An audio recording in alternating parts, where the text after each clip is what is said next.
আমি একদিন ন্যাশনাল লেভেলে খেলবো। তুফান ট্রেলার। তুফান পোষ মানে না, পোষ মানায়। তুফান পোষ মানে না, পোষ মানায়। তুফান হতে অ্যাটিটিউড লাগে, চোখের দৃষ্টি লাগে, অ্যাকশন স্পিড সব লাগে। তুফান হতে অ্যাটিটিউড লাগে, দৃষ্টি লাগে, অ্যাকশন স্পিড সবকিছু লাগে। এই ডায়লগটা শাকিব খানের আমার দুর্দান্ত চমৎকার লেগেছে। সম্প্রতি রিলিজ হয়েছে শাকিব খানের তুফান মুভির ট্রেলার, আর ট্রেলারটা দেখে রীতিমতো স্তব্ধ সবাই। একেবারে দেখে মনেই হয়নি বাংলাদেশে কোনো সিনেমার ট্রেলার দেখছি। ট্রেলার দেখে মনে হয়েছে ও মাই গড, এটা শাকিব খান আর এটা বাংলাদেশের সিনেমা, রায়হান রাফির মুভি। আর এই এক মুভিতে সবাই আছে, সব মশালা আছে। ট্রেলারটা দেখে একদম দুর্দান্ত লেগেছে। আর সবচেয়ে মজার বিষয়, ডাবল শাকিব খানকে দেখা গেছে, একটা লং হেয়ার একটা শর্ট হেয়ারে।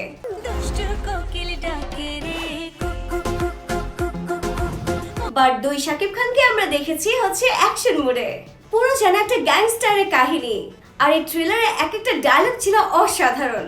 যখন শাকিবকে জিজ্ঞেস করা হয় কি চাও তুমি, তখন শাকিব খান বলল পুরা দেশ। কি চাও তুমি? পুরা দেশ। আর সবচেয়ে বেশি যেটা ভালো লেগেছে সেটা হচ্ছে তুফান হতে অ্যাটিটিউড লাগে, দৃষ্টি লাগে, অ্যাকশন স্পিড সবকিছু লাগে। এই ডায়লগটা শাকিব খানের আমার দুর্দান্ত চমৎকার লেগেছে, কারণ এই পুরো মুভিটাই ছিল তুফানকে নিয়ে। তুফান কে, তুফান কি করছে, তুফান কি তাণ্ডব চালাচ্ছে, আর তুফান হতে গেলে কি লাগবে, সেটা এই অ্যান্সারটা শাকিব খান দিয়ে দিয়েছে। তুফান হতে গেলে এই সব কিছুই লাগবে।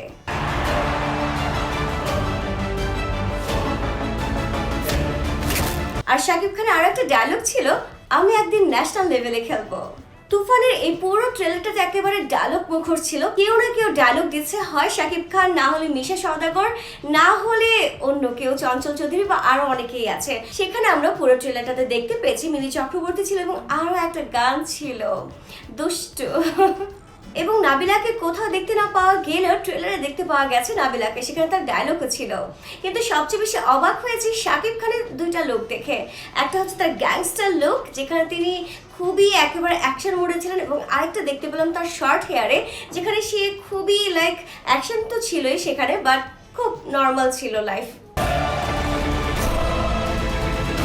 তুফানে এই পুরো ট্রেলারটাতে রয়েছে অ্যাকশন।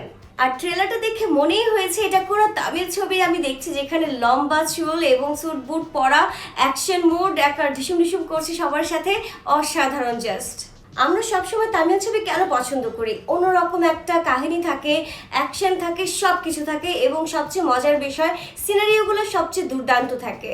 কিন্তু এই তুফান মুভিতেও আমরা একেবারে সবকিছু দেখতে পেয়েছি। সেখানে শাকিব খানের অ্যাগ্রেসিভ ক্যারেক্টার আমরা দেখতে পেয়েছি, এবং একটা শান্তশিষ্ট ক্যারেক্টার যেটা মনে হয়েছে, এবং তার সেকেন্ড যে ক্যারেক্টারটা মেবি হতে চলেছে এমন একটা ক্যারেক্টারও আমরা দেখতে পেয়েছি, যেখানে তার শর্ট হেয়ার ছিল এবং তার নায়িকা ছিল মেবি নাবিলা। তো সবকিছু দেখেই মনে হয়েছে শাকিব খানই ভিলেন হতে পারে, আবার শাকিব খানই হিরো হতে পারে। আই ডোন্ট নো, বাট আমার পারসেপশন থেকে বলছি। আর তুফান মুভির যে একটা হাইপ ছিল, যেটা এখনো আছে, সেটা মনে হচ্ছে এই তুফান মুভি একেবারে সুপার ডুপার হিট হবে।